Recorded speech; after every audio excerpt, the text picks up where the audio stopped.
Ngayong araw nga pala, magsa-celebrate kami dahil 100,000 followers na si Kappa Girl. Kaya may eto nga, bumili kami ng cake sa Goldilocks, isa pang cake galing naman sa Red Ribbon, chocolate at mocha flavor. At syempre, bubili nga din pala kami ng chokes to go. Mag-iihaw din kami na isda dahil favorite to ni Kappa Girl. Binili ko nga din pala siya ng Kinder Joy dahil favorite din niya to. At bubili rin kami ng hotdog. Isa lang naman kami kumain nito. Dahil sasabay na namin to sa pag-iihaw sa isda. Speaking of pag-iihaw ng isda, eto kasi na-set up na namin yung ihawan. Sobrang tagal ko na nga pala hindi nag-iihaw. Nagulat na ako sa itsura ng uling ngayon. Di ba parang bato-bato yung shape niya? Ngayon ang uling, tingnan niyo parang bao. Manipis na siya. Pero maganda naman siyang pabagaan. Kasi nga ito na inapoyan na namin. Mabilis din siyang baga. Kapila art carton lang pala ginamit namin. Bali dito nga pala kami sa labas ng bahay, malapit sa kalsada nag-iihaw. Nagpapalitan na lang kami ni Kappa Girl sa pagpapaypay. Kaya pala kami dito sa labas. Kasi meron mga sinampay yung mga kapitbahay namin. Siyempre di ba kapag nag-iihaw ko yung usok na lipat. Nakakaya naman baka mangamoy yung damit ng kapitbahay namin. At medyo mausok-usok na nga. Ilagay na nga pala ako ng dalawang isda, isang bangus tsaka isang tilapia. Pag-iihaw nga pala, ito favorite kong isda. Favorite kong tilapia. Si Kappa Girl naman ay favorite ang bangus. At ito habang kakasalang pa lang naman at kakabaligtad ko lang. Hindi naman to masusunog. Kaya ito habang luluto ay magharap muna kami ng dahon ng saging. Nagbubudil fight kasi kami. Sa bukid nga pala kami kumukuha ng dahon ng saging. Ang kaso dahil sa sobrang init ng panahon ngayon, ay nagharap na lang kami dito sa looban. Buti na nga lang, meron kami ditong nakita. Pero di naman kasing dagat sa amin. Kaya dito sa looban, malapit sa dagat, meron kami nakitang puno ng saging. Pero ang gaganda pa at ang lalaki. Akto magandang pambudel fight yan. Ito nga at kumukuha na kami ng isa. Dalawa nga sana kukunin namin kasi baka kulang ang isa. Pero dahil sobrang lalaki nga ng mga dahon ng saging dito, itong piraso lang ay okay na marami na malalagay ditong kanin at saka ulam. Kaya ano pag uwi namin, pinadaanan ko na to sa kalan para malinis tapos pinunasan ko na ng tissue para talagang malinis na malinis to pagkakainan namin. Dito na lang kami kakain para wala nang hugas ang plato. Para less pagod, di ba? Tapos kung maglinis ang dahon ng saging, mag-iihon naman kami ng hotdog dahil paborito to ng mga bata. At dahil celebration nga to ng pagiging 100k followers ni Kappa Girl, kaya madami kaming niluluto dahil hindi lang kami magsa-celebrate. Bukod kasi sa magbubudil fight, diba, ay magbibigay din kami sa mga kapitbahay. O diba, ganoon kasi kami ni Kappa Girl, talaga nag-share siya ng blessing. Hinihintay ko na lang maluto lahat to at magkakainan na kami nila Kappa Girl. Tito Dux, excited na akong maluto.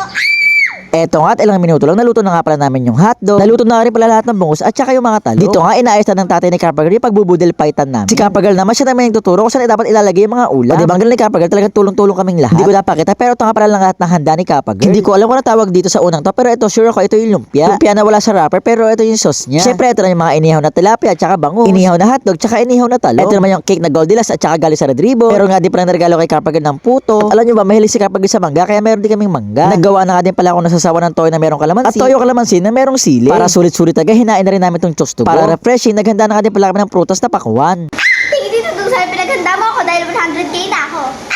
Bago kumain syempre nagpicture muna kami dito ni Kappa Girl. Grabe makakadigod, sobrang bilis. Tingnan nyo ang nangyari sa handa namin budel fight. Ito nga pala mga bisita namin si Boy Ubo, si Ichang Bunga, at saka si Boy Skincare. Grabe bisita ni Kappa Girl, mga sikat na vlogger. Kaya na makita nyo sa mukha ni Kappa Girl, sobrang saya niya. Happy 100k followers sa Kappa Girl!